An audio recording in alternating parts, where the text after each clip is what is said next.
Alors, on a implanté les retraits obligatoires, on a déterminé l'accès de la parcelle, on a implanté les parkings obligatoires, la zone de giration pour pouvoir faire demi-tour dans sa propre parcelle et la piscine. Maintenant, on va voir l'implantation du système d'assainissement. Donc, je vais juste vous faire un petit récap rapidement de ce que c'est qu'un système d'assainissement. Donc, vous avez donc une fosse, comme tout le monde le sait, hein, ça sert. Une fosse, ça ressemble à ça. Généralement, pour une maison standard, c'est 3 ou 4 000 litres, donc 3 mètres cubes ou 4 mètres cubes, qui sert à recevoir les eaux usées, à traiter les eaux usées et à rejeter des eaux traitées. Donc les eaux qui sont traitées doivent être acheminé vers un épandage. Donc ici, on est sur une fosse, hein, donc une fosse septique, ça ressemble généralement à ça. Puis en fonction des fabricants, en fonction de la fosse, vous avez des fosses en polyéthylène, vous avez des fosses en béton. Euh, et en fonction des fabricants, les dimensions seront plus ou moins différentes. Donc, une fosse septique qui sert donc à, je vais vous faire, comment dire, je vais pas vous expliquer en détail le fonctionnement d'une fosse septique. Hein, je vous invite à aller voir sur Google si vous voulez en savoir plus. Là, l'idée c'est juste vraiment de l'implanter le système d'assainissement sur notre projet permis de construire. Donc c'est ça que je vais vous apprendre. Et déjà par commencer par implanter le projet d'assainissement en avant-projet sur sa parcelle. Donc ici, on est sur une fosse septique, donc fosse septique qui va recevoir les eaux traitées et puis les rejeter dans un système d'épandage, donc système d'épandage qu'on voit ici, hein.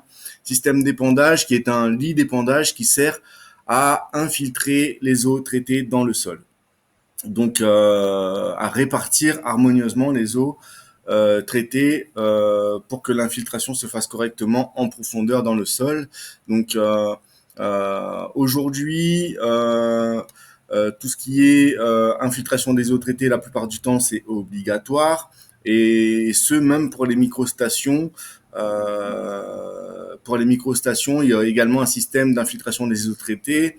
Il s'agit d'un épandage, mais qui est réparti différemment et qui se situe et qui va se situer plus en profondeur et qui va aller plus en profondeur dans le sol, mais qui peut prendre également, qui est plus compact. L'infiltration des eaux traitées pour une microstation sera plus compacte que l'infiltration des eaux traitées pour une fosse septique tout eau. Alors attention, tout ce qui est fosse traditionnelle, ce qu'on faisait dans l'ancien temps, beaucoup de familles, beaucoup de gens, beaucoup de projets de maison, beaucoup de constructeurs faisaient en fait des fosses septiques à la main. Ils coulaient du béton, ils ferraillaient la fosse et puis on faisait une fosse traditionnelle, ça s'appelait, c'était en béton. Donc quand je vous parle de fosse en béton, moi c'est pas pareil, hein, c'est une fosse en béton qui a été agréée par l'État et qui reproduit le fonctionnement d'une fosse en polyéthylène et qui est totalement dans les normes. Donc les fosses traditionnelles qu'on faisait dans l'ancien temps, ce n'est plus autorisé et ce n'est plus légal. Elles sont encore tolérées sur certaines parcelles quand elles sont existantes, mais ce n'est pas le sujet aujourd'hui. Donc là, on est sur un épandage, donc des tuyaux PVC perforés qui servent en fait à infiltrer les eaux traitées en profondeur dans le sol et de manière uniforme. Donc c'est le système d'épandage. Généralement, comme je vous l'ai dit, pour une maison F4, il est toléré d'avoir un épandage de 20 mètres carrés. À partir d'une maison F5, ce sera plutôt dans les 25 mètres carrés. Et plus on a de chambres, plus l'épandage devrait être volumineux en termes de surface au sol. Euh, donc toléré, puisque en vrai, un épandage, maintenant, euh, si on veut rester dans les normes, déjà, la plupart du temps, dans les petites parcelles, au niveau des retraits obligatoires par rapport et aux limites de propriété et à la maison, généralement, sur les petites parcelles, ça devient de plus en plus compliqué. Donc, il y a quand même une certaine zone de tolérance par rapport au bureau de Spank, donc les services d'assainissement non collectif de votre commune. Donc en fonction des bureaux de Spank, la tolérance ne sera pas la même, donc il sera quand même comment dire, nécessaire de faire un petit tour au bureau du Spank avant de commencer à dessiner son projet pour voir les différents conseils ou les différentes réglementations qui sont appliquées ou pas par les différents bureaux en fonction de leur localisation. Donc, système de fosse plus épandage, vous avez, bon, je vais vous montrer tout ça dans un second temps, comment ça se concrétise au niveau du dessin. Et puis, vous avez le système de microstation avec le lit d'infiltration qui est plus ou moins le même système, mais plus compact. Donc, généralement, fosse plus compacte, qui reproduit et le système de traitement des eaux usées et le système de filtration également. Mais les eaux traitées de la microstation doivent également être aujourd'hui drainées par une zone d'infiltration des eaux traitées de la même façon qu'un système de fosse tout eau. Alors, en quoi ça se concrétise en fait au niveau du dessin? Avant de vous montrer ça, je vais vous montrer à quoi ça ressemble une fosse septique. Alors là, on est sur un système de microstation par exemple. Alors, microstation, on a la dénomination commerciale de la microstation. Donc là, on est sur un système 6EH. Donc, c'est un système assez compact. Donc, alors attention, ne prenez pas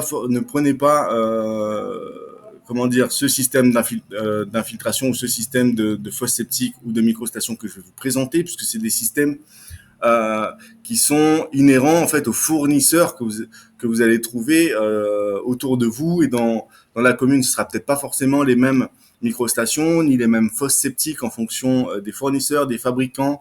Donc là, il s'agit vraiment d'aller voir ce qui se passe autour de vous, de prendre de la documentation et de voir les dimensions par rapport aux fabricants qu'il y a autour du projet, hein, puisque là, par exemple, je vous présente une microstation, une fosse septique qui sont issues d'une usine de fabrication basée à La Réunion. Donc, c'est pas des systèmes que vous allez forcément retrouver en métropole. Quoique là, ce soit possible que vous retrouvez celle-là, parce qu'il y en a certains fabricants, certains distributeurs font venir également des systèmes de métropole. Donc, à vous de voir ce qu'il y a autour de vous et rapprochez-vous des distributeurs, des fournisseurs et des fabricants qu'il y a autour de vous, demandez de la documentation et regardez les dimensions exactes, puisqu'en fait, un système d'assainissement n'est pas théorique. Il faut que vous implantez un système d'assainissement effectif, que vous fournissiez la documentation, les dimensions et que vous présentiez la technicité en fait du système. Donc là, on est sur la documentation d'un système Aquatech, donc Aquabio, avec des nominations commerciales. On a un système 6EH. On n'a pas besoin de 6EH. Donc EH, c'est quoi? C'est équivalent habitant. Équivalent habitant, c'est-à-dire que si on a par exemple une maison F4 avec 3 chambres, donc une suite parentale et 2 chambres enfants, ça veut dire que dans la suite parentale, on va avoir 2 habitants qui vont dormir dans la chambre parentale, et puis les 2 chambres enfants, il y aura un habitant par chambre, ce qui veut dire qu'on est sur 4 habitants. 4 habitants, ça veut dire qu'on peut se contenter d'une fosse, d'une microstation 4EH. Donc vous avez généralement, les microstations, la plupart du temps, ça commence à 5EH, bien que parfois, même souvent, il y en a qui commencent même à 4 équivalents habitants. Donc là, je vous présente 6EH. Pourquoi? Parce qu'en fait, c'est une fosse qui est assez compacte. Je n'ai pas la documentation pour 4EH, mais je sais que pour cette fosse, la microstation 4EH, c'est exactement les mêmes dimensions et les mêmes configurations que la 6EH. Donc au niveau de la dimension, ça change rien. Donc, qu'est-ce qui est important dans la documentation technique? Effectivement, donc la constitution et la présentation de la fosse. Ici, la page peut-être la plus importante où on va retrouver une coupe du projet. Donc, grosso modo, le dessin que vous voyez ici, ce sera le dessin qu'il va falloir reproduire sur l'une des coupes de notre projet. Donc, vous voyez, pour le permis de construire, il y a plusieurs plans à fournir, dont une coupe, voire plusieurs coupes. Et sur l'une d'elles, il faudra, pour le bureau de service d'assainissement non collectif de votre commune, fournir une coupe du projet d'assainissement, et il va falloir reproduire ce dessin de microstation tout simplement. Donc, on a les dimensions du système d'assainissement, donc microstation, on a le modèle et surtout le numéro d'agrément qu'il va falloir déclarer dans le CERFA qu'il va falloir remettre au service du SPANC. Donc ça, on verra plus tard quand on fera la rédaction et l'administration du permis de construire. Le nombre d'usagers, les dimensions, le poids, la puissance du suppresseur. Donc ne rentrez pas, ne cassez pas la tête avec tous ces détails. Au niveau du permis de construire, nous, tout ce qu'on a à faire, c'est d'implanter le système, d'administrer, de documenter les plans par rapport à ce système d'assainissement. Donc limite, vous avez, si, il faut quand même comprendre comment, vulgairement, comment ça marche, mais on n'a pas besoin de connaître le fonctionnement du système d'assainissement en détail. Donc, plus ou moins, il va falloir dessiner une microstation. Donc bon, là le projet, la parcelle est assez petite, donc je pense on va certainement partir sur une microstation, en sachant que là on a la microstation, mais il faut dessiner le système d'infiltration des eaux traitées attenant pour infiltrer les eaux traitées tout simplement. Ou alors on a le choix également de mettre, pourquoi pas, une fosse tout eau, donc 3 mètres cubes.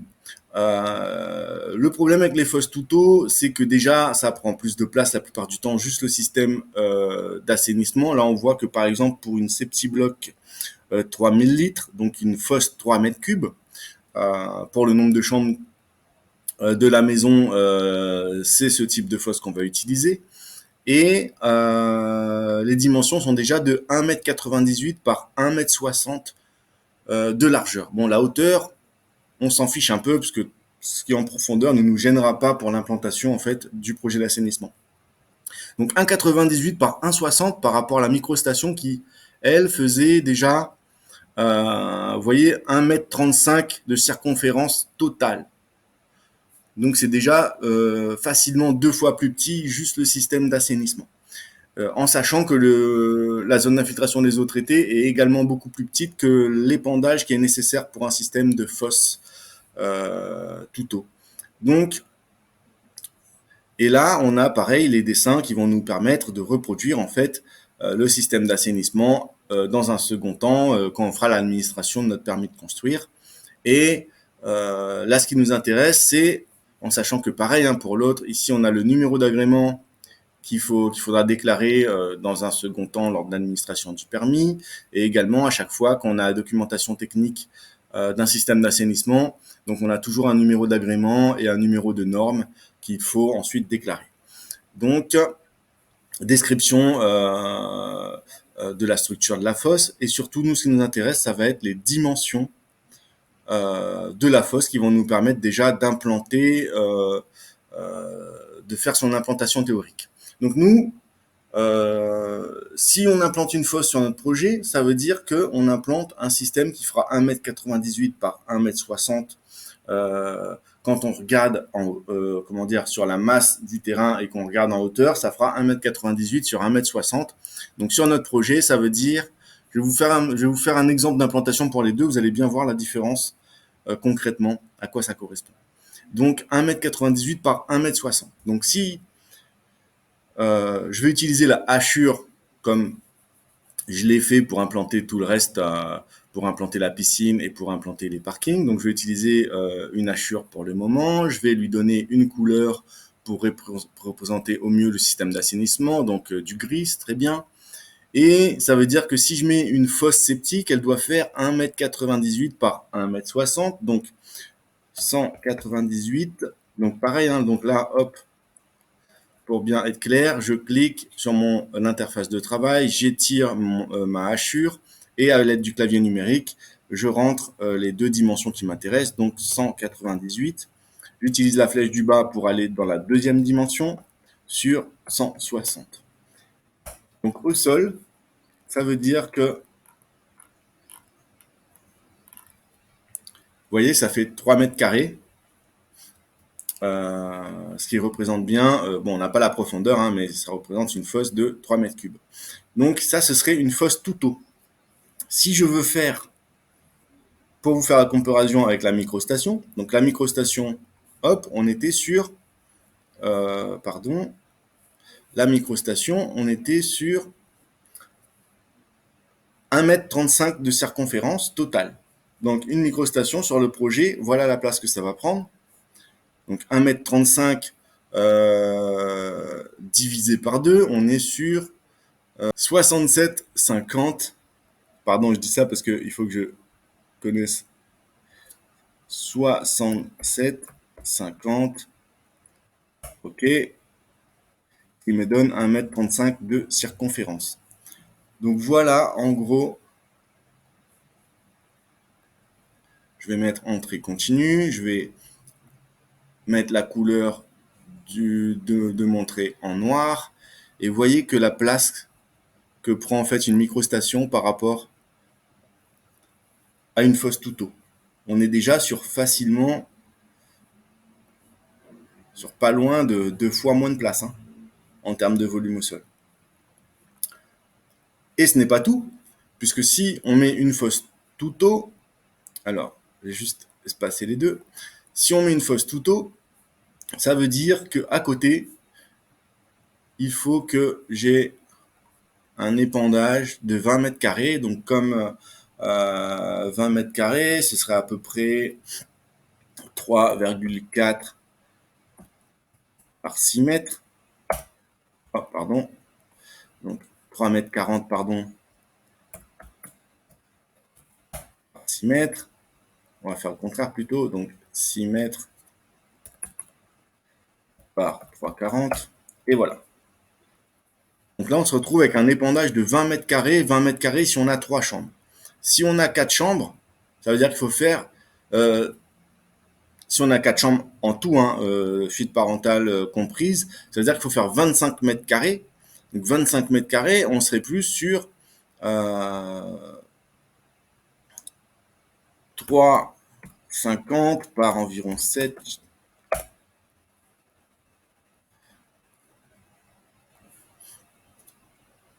Donc 7 par 350, ce qui donne à peu près, voilà, on n'est pas loin. 24,50.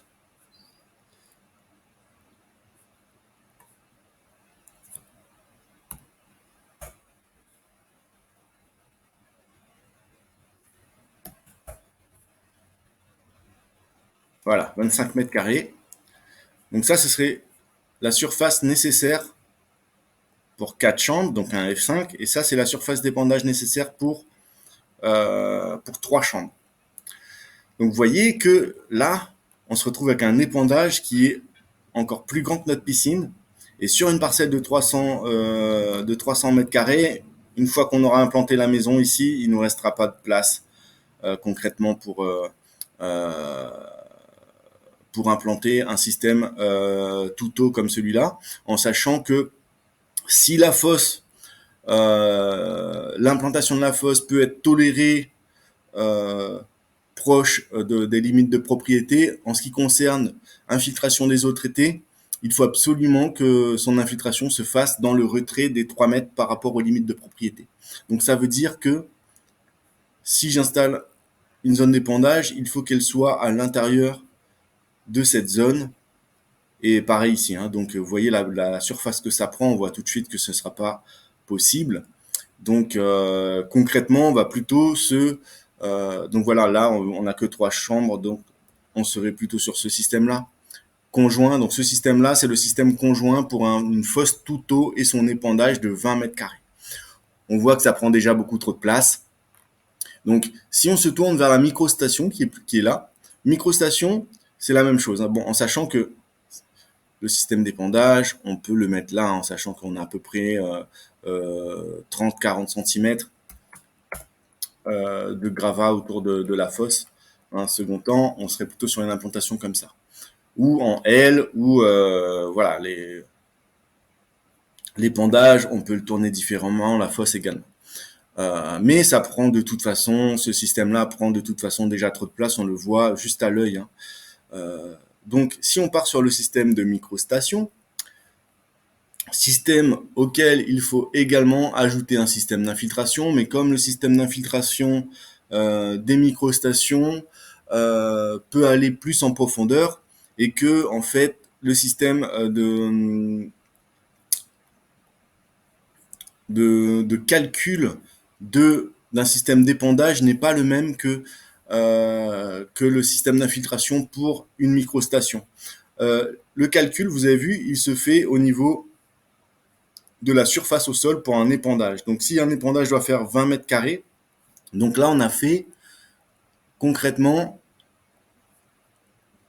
un épandage de 3,40 fois 6, ce qui nous a donné 20,40 mètres carrés. Donc le calcul se fait comme ça pour un épandage. Pour un système d'infiltration d'une microstation, le calcul se fait par rapport à un volume cubique.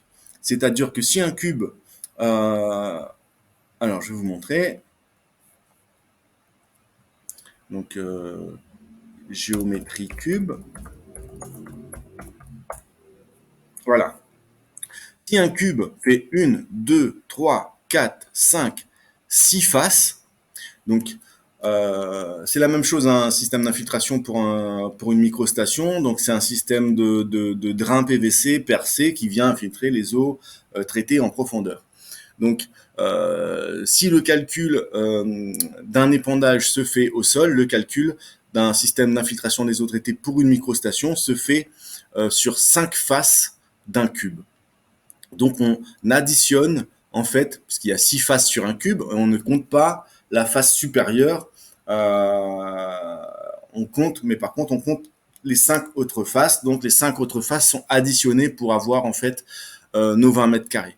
Donc 20 mètres carrés, je dis ça grosso modo en sachant que la plupart du temps, il va falloir pour l'implantation d'une microstation, il est certainement possible que en fait le bureau du SPANC, du système d'assainissement non collectif de votre commune, vous demande également une étude de sol, donc pour déterminer le système d'infiltration et le volume de système d'infiltration qui sera le plus adapté à votre sol. Donc le calcul se fait par rapport à la porosité et la capacité d'infiltration du sol, donc en fonction des régions, en fonction de votre sol, le calcul ne sera pas le même, mais partez d'un principe théorique que se fera environ 20 mètres carrés total sur les 5 faces de votre cube, et que en fonction de votre sol, le coefficient ne sera pas le même, donc il faut attendre généralement les résultats en fait de l'étude de sol qui lui va vous préconiser si votre système d'infiltration doit faire 20 mètres carrés de surface de contact ou 16 mètres carrés de surface de contact, 17, 18 ou autre, en fonction en fait de la porosité de votre sol. Donc nous, on va partir sur une moyenne théorique pour l'implantation qui sera de 20 mètres carrés. Donc 20 mètres carrés, ça veut dire que si on compte 5 faces d'un cube et que notre cube fait 2 mètres par 2 mètres 2 mètres de longueur par 2 mètres de large et par 2 mètres de profondeur, ça veut dire qu'on aura 5 faces qui fera 2 fois 2, 4, 4 fois 5, 20 mètres carrés. Donc on est sur un cube qui fera 20 mètres carrés de surface de contact. Donc ça veut dire en termes de dessin que notre surface d'infiltration fera 2 fois 2, 2 mètres de large fois 2 mètres de long. Hop, on tombe sur une surface au sol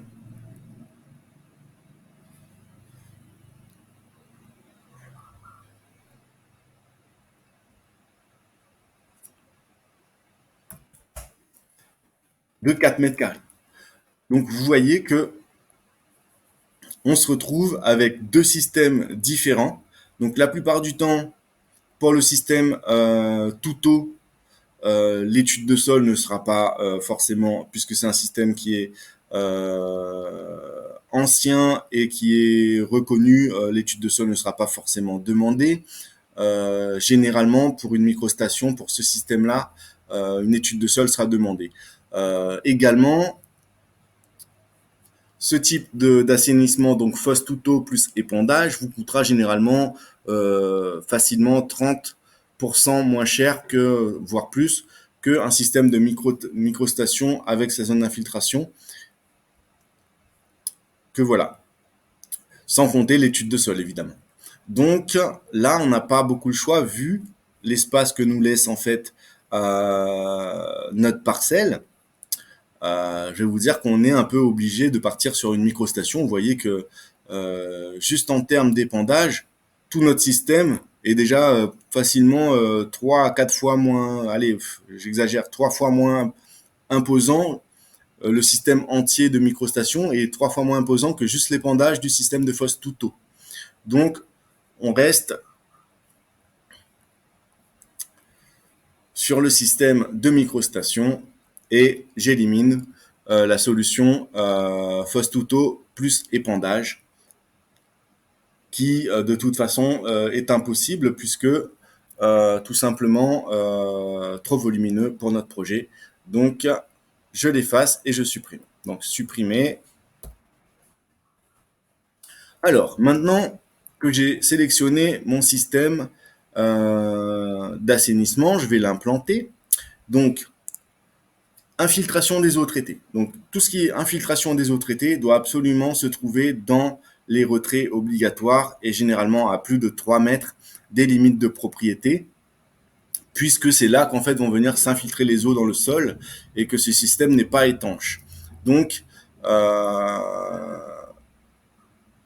vu qu'il doit être à côté de ma fosse, je vais faire en sorte également que ma fosse soit implantée à un endroit où tout ce qui est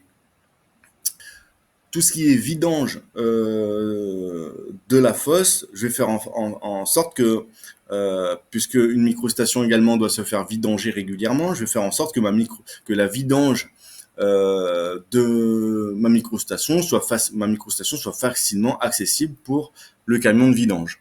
Donc, je vais faire en sorte qu'il soit plus vers ici ou vers ici que vers là.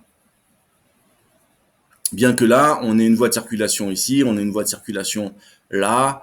Dans tous les cas, si je le place ici, ici ou là, je n'aurai pas de problème de vidange puisque la parcelle est assez accessible, dans tous les cas. Alors, qu'est-ce qu'on va faire? Donc, on va dire que autre chose. Donc, que ce soit si ma fosse, ma microstation ou quoi, je la place trop près de mes parkings, c'est possible. Mais si je fais ça, vu que en fait des voitures seront positionnées sur les parkings, les voitures pesant un certain poids, les voitures vont opérer une pression sur le sol et le sol va opérer une pression à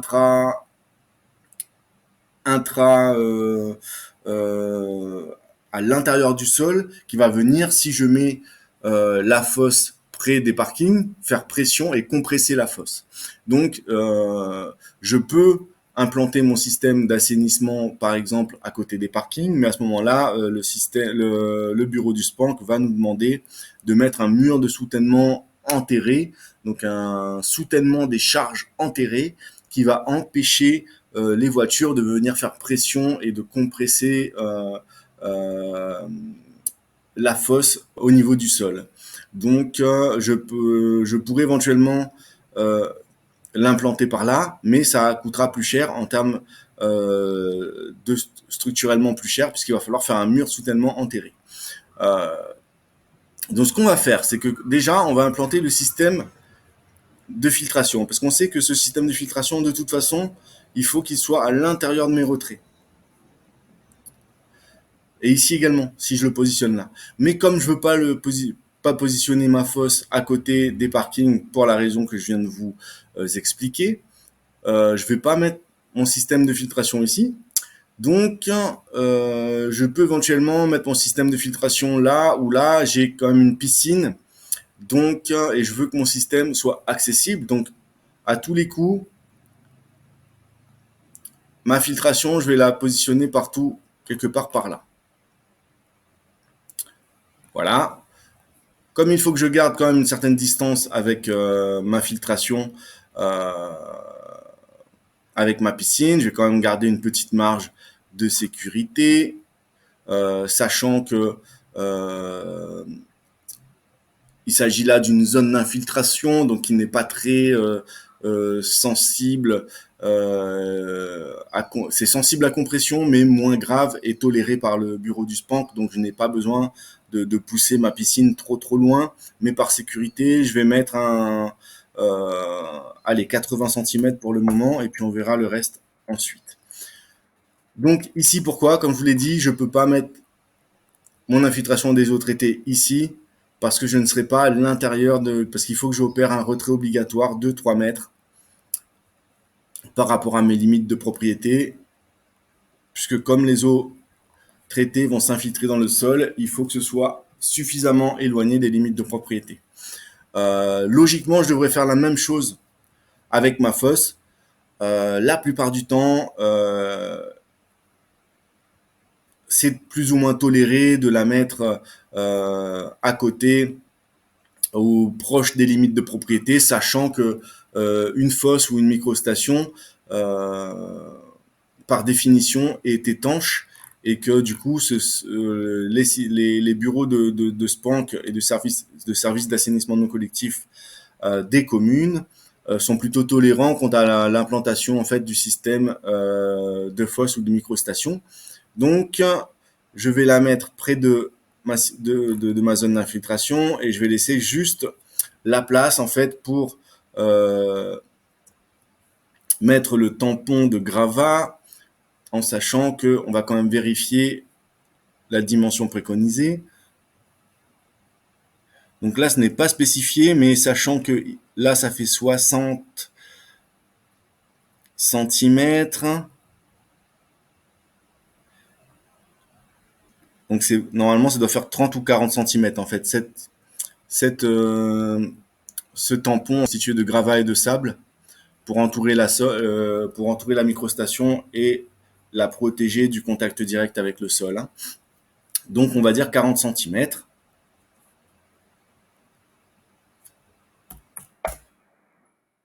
Ah.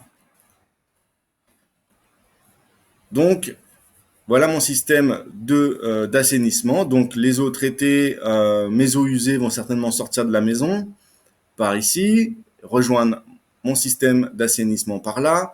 Mes eaux usées vont rentrer de ce côté ou peut-être même pareil ou de ce côté. Et mes eaux usées vont rentrer de ce côté. Et mes eaux traitées vont directement aller s'épandre dans ma zone d'infiltration des eaux traitées qui sera ici. Donc voilà pour le système d'assainissement.